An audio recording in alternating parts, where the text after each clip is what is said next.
Coucou à toi, c'est Lorraine. Bienvenue sur ma chaîne où je propose des tirages. Tu peux aller voir dans la playlist toutes les sortes de tirages, tous les thèmes qui sont abordés pour des guidances générales et même personnelles. Sous cette vidéo, tu as le lien pour avoir une guidance perso. Voilà. Je présente aussi sur cette chaîne des tarots et des oracles. Et aujourd'hui, je vais te présenter un oracle. Non, c'est un tarot. C'est le tarot de la fleur de fougère et c'est vraiment mon tarot coup de cœur de ces derniers mois, vraiment. Il est sorti il y a peu longtemps, voilà. Il est aux éditions Valderia. Bon, ok. Euh, Laissez la mythique fleur de fougère vous dévoiler les arcanes du monde féerique. On est sur le thème ici de la forêt. Les dessins, tu vas voir, sont magnifiques. Il y a plein d'éléments qui reprennent le tarot universel. On respecte les significations des cartes. Je ne savais même pas que les fougères pouvaient avoir des fleurs et apparemment, elles n'en ont pas. Sauf à Noël, il peut avoir une fleur, une floraison, c'est quelque chose de rare. Et donc ce tarot met en lumière un petit peu euh, une guidance, quelque chose, un message un peu magique, un peu rare. Et vraiment, c'est mon gros coup de cœur. Donc je vais te le présenter. Donc déjà le coffret, regarde, on a un beau coffret ici, hein, tu vois, qui pèse. Quand on ouvre... On a déjà, regarde, un premier dessin magnifique.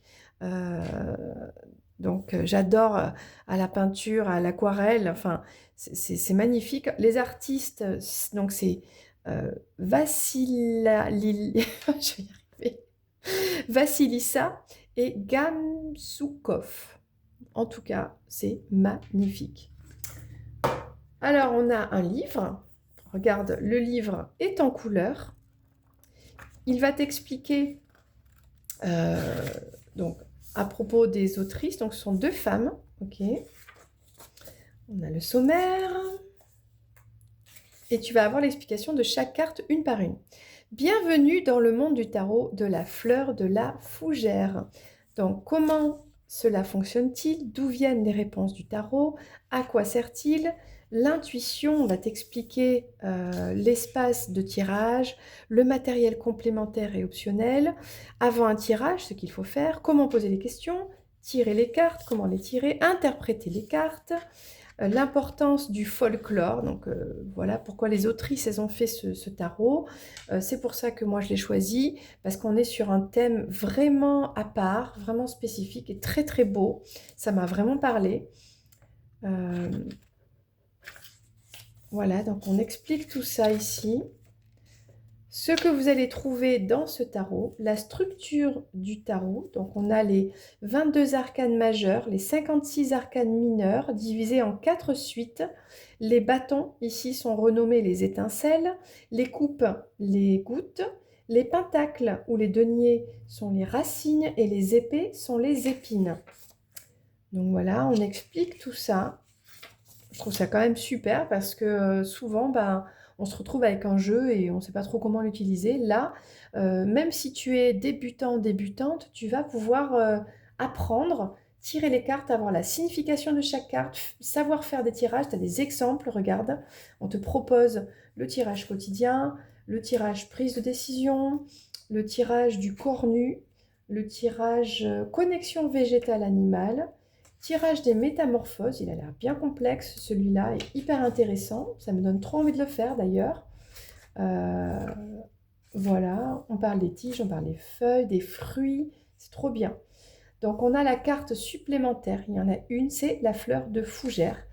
C'est la carte voilà, qui veut dire quelque chose en particulier. À toi de voir si ce tarot t'intéresse. Et ensuite, donc, tu prendras une par une. tu as la photo en image, la description des autrices, donc de la peinture, etc.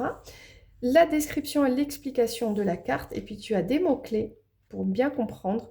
Si jamais tu veux tirer les cartes en respectant l'endroit et l'envers, du coup, quand tu tires à l'envers, ça veut dire qu'il y a un message qui va t'indiquer quelque chose de négatif, une problématique à résoudre, par exemple. Voilà, tu as ici les mots-clés. Donc, c'est quand même hyper intéressant. Je regarde juste. Bon, ben voilà, tout simplement. Donc, c'est parti pour découvrir les cartes. Alors, comment j'ai fait? Ah.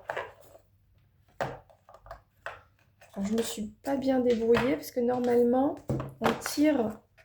Ben, elle était tombée au fond, voilà. On tire sur la languette et ça nous fait sortir les cartes. Bon.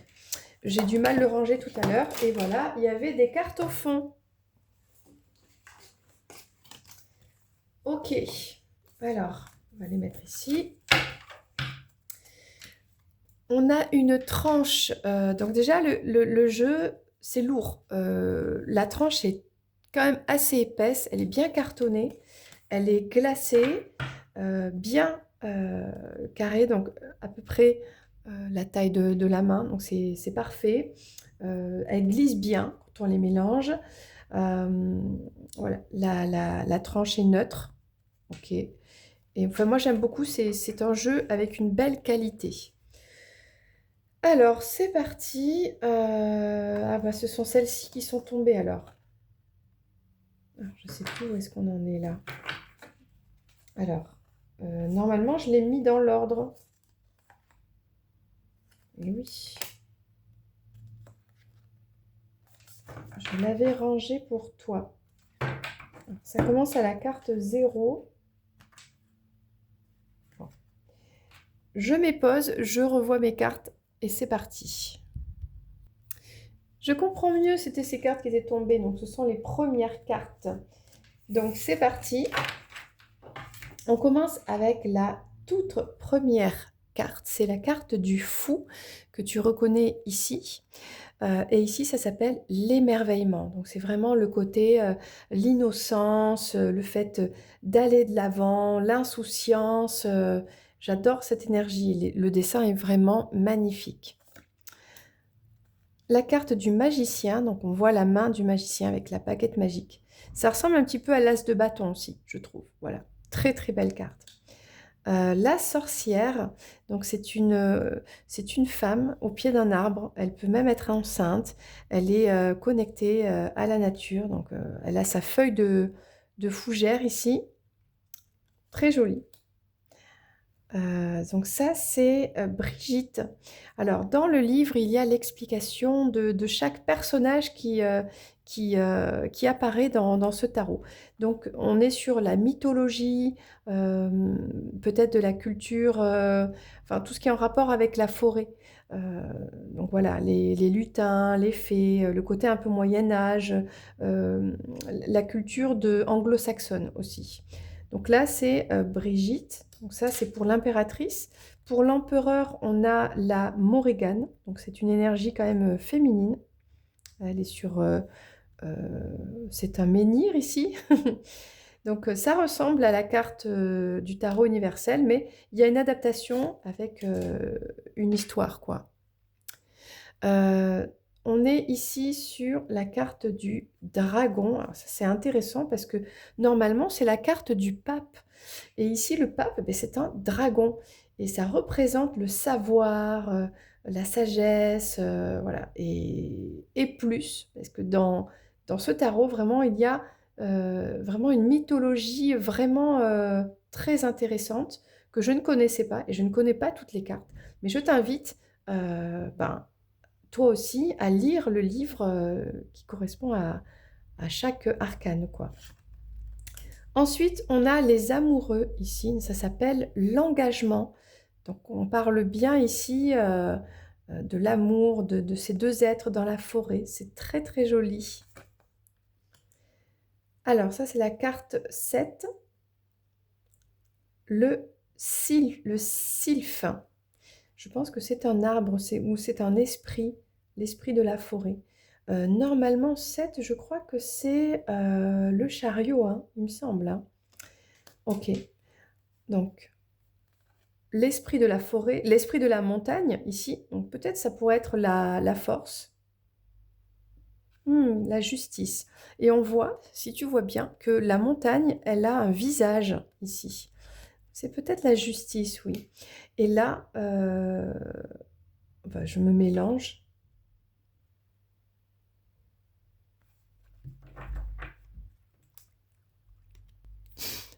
Alors, c'est pour ça que c'est pas évident. Alors, si on est débutant, il faut lire le livre. Très important pour comprendre la symbolique de la carte. Maintenant, c'est vrai qu'il y a parfois des libertés qui ont été prises parce que là, je me suis mélangée, évidemment. C'était pas facile. On a ici la carte de la force avec la montagne. C'est pour ça que j'ai jeté un œil pour vérifier avec le livre. Ensuite, on a ici l'homme sauvage et ici c'est l'ermite. La pierre qui roule, en fait, ça c'est la roue de la fortune. Elle est là, la justice, avec la licorne. Ensuite, on a, alors ça c'est hyper intéressant et ça change et ça fait du bien aussi d'avoir d'autres symboliques, d'autres représentations pour un sujet, la carte du pendu. Ici, c'est un oiseau, c'est la citelle torche-peau. Je ne connais pas cet oiseau, mais dans le livre, c'est bien expliqué. Donc ensuite, après, on a l'if, et ici, c'est la carte sans nom, la carte de la mort. Donc l'if, je crois que c'est un arbre, bah, on voit ici, il y a des pierres tombales, donc que l'on plante dans les cimetières. Donc c'est chouette parce que ça parle vraiment de la nature, des arbres, de la forêt. On a la salamandre, après la mort, c'est la carte 14, donc c'est la tempérance. Et ici, c'est la salamandre, avec ce côté aquatique. Alors là, c'est cool parce que on a le cornu, cet être, comment il s'appelle déjà? Avec des pieds d'animaux et un corps d'homme. Et c'est la carte du diable. Voilà, on voit qu'il fait la fête. On a le côté bon vivant ici. Et c'est sympa. Ici, on a la chasse sauvage. Ça, c'est drôle. Hein. Et c'est la carte de la tour, le côté un peu chaotique ici de la chose. Donc là, on arrive sur les étoiles avec une fleur magnifique. La lune, bon, avec le hibou, le soleil, avec une fleur, le millepertuis, voilà, une fleur jaune. Ensuite, on a les jacinthes des bois. Ça, c'est laquelle carte? Après le soleil, le jugement, les trompettes, on a un peu comme des trompettes ici. Euh, Ensuite, on a la carte du monde, voilà. C'est la carte on a vue tout à l'heure. Hein. La carte du monde, le monde de la forêt, quoi. Hein. Et la carte magique, la carte en plus, la carte bonus, la carte de la fleur de fougère. Magnifique carte. Et maintenant, on va attaquer les arcanes mineurs. Donc là, on est sur les gouttes. Comme tu peux le voir, les gouttes, ce sont les émotions. C'est tout ce qui est les coupes. Alors, on a l'as. Donc ça s'appelle le solstice d'été. Les cygnes pour le 2 de coupe. La ronde du tilleul. Donc on voit l'arbre ici pour le 3 de coupe. Le 4, on a la mousse. C'est vraiment très poétique, c'est magnifique, très joli. Le 5, on a Trétillane. 5 de coupe. Le 6, on a les coquelicots. Oh, ce que c'est joli. Le 7, on a Nuku-Mati. Très intéressant. Un animal, ok. Alors, le 8, on a le saumon, on le voit bien ici, qui remonte à contre-courant. Le 9, de gouttes, donc c'est les campanules, les petites fleurs ici. Le 10, c'est la pierre du mariage. Ok, parce qu'on est sur le côté famille ici. Ok. Ensuite, on a le valet, donc c'est le sifflet de sureau.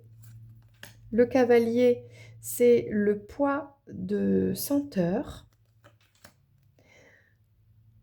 La reine, c'est le cyste, donc une rivière ici. Et le roi de goutte, c'est le triton crêté. Donc tu vois, on est vraiment sur un domaine très très spécifique et qui nous fait voyager, quoi. C'est génial. Alors on passe maintenant au bâton avec les étincelles. Oui, les étincelles, le feu. Donc l'as de bâton ici, c'est l'équinoxe de printemps. La voici. Le carrefour. Le 3 de bâton, c'est la digitale pourpre. Ok. Le 4, le panier de sol. Le 5, la meute de loups. Ah ouais, on les voit là, avec les yeux rouges là, qui s'affrontent. Le 6 de bâton, la reine des abeilles, tiens. La réussite par le travail. Le 7, l'aquilée millefeuille. Bon, je ne connais pas bien les plantes. Ensuite, on a le duc de Bourgogne pour le 8 d'étincelles. Pour le 9, on a la médaille de Saint-Benoît. 10, le chemin des morts. Ouais. Ensuite, le valet, donc c'est le petit lutin. Il est trop mignon. Le cavalier, donc c'est le sanglier. Lui aussi, il est trop mignon, franchement. On a la reine d'étincelles, c'est la vouivre. C'est un dragon d'eau. Alors, je ne connais pas l'histoire. Il y a tellement, je ne peux pas tout te lire parce qu'il y en a tellement dans le livre. En fait, tout est bien expliqué. Et le roi d'étincelles, c'est le cerf. On passe aux épines, c'est-à-dire les épées. Donc l'as d'épée, c'est le solstice d'hiver. Donc c'est marrant parce que dans ce tarot, tu peux aussi parler et aborder des saisons. Donc c'est hyper intéressant. Le 2 d'épée, donc ici c'est la dame blanche, la légende de la dame blanche. Le 3, c'est la camomille romaine. C'est vrai que le 3 d'épée, c'est un peu la notion de cœur brisé, de souffrance. Et la camomille, c'est une plante qui apaise. Donc c'est très joli. Il y a de la douceur sur les aspects négatifs du tarot. Donc le 4, c'est le drac. Le 5 d'épée, donc le 5 d'épine, c'est le pont du diable. C'est trop drôle. Le 6 d'épine, la coque de noix, trop mignon avec le petit voyage là comme ça, petit bateau. Le 7, c'est le voleur d'escargot. Le 8, c'est la chauche vieille. Ok, ça doit être une histoire rigolote aussi. Des vieilles légendes. Les bornes déplacées, ça c'est pour le 9 d'épines, qui parle souvent du deuil ou des cauchemars, etc. Le 10, la malédiction des primes verts. Ok. Le valet, le quart... Qu'est-ce que c'est que ça? Le quarto Fedwolf de paille. Ok. Très sympa. Je m'en suis servi en plus de ce tarot, mais je ne suis jamais tombée sur cette carte. On a ensuite le cavalier, les duzes. La reine des épines, c'est le faucon cresserelle. Très intéressant. Le roi d'épines, c'est le griffon. Le griffon. Moi, je connais Gryffondor d'Harry Potter. Alors, on arrive ici avec le dernier, comment dire, groupe des lames mineures, avec les racines. Et les racines, ce sont les écus, les pentacles, quoi. Donc, on a forcément l'as des pentacles. Ici, c'est l'équinoxe d'automne. Alors, j'aurais dû les mettre dans l'ordre des saisons. Bon, j'avais pas fait gaffe. Donc, le 2 de pentacle ici, c'est l'orchis vanille. En tout cas, ça a l'air joli.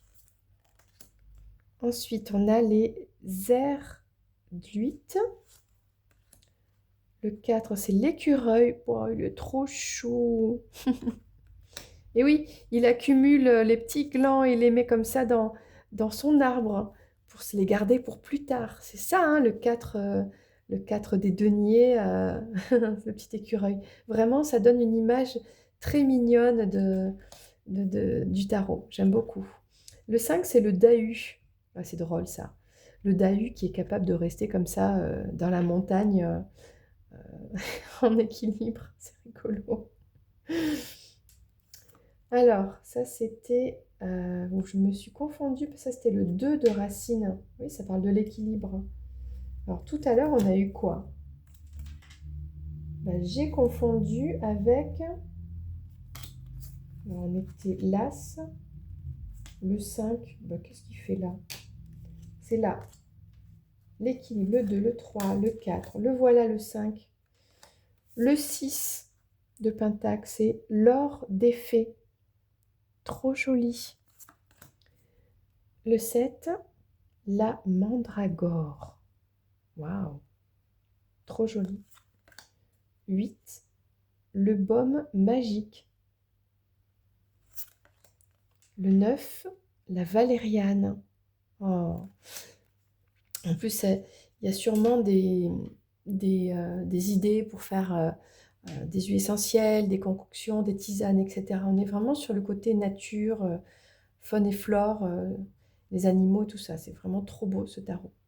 Les ancêtres, pour le 10 de Racine, la graine, pour le valet, la graine qui pousse.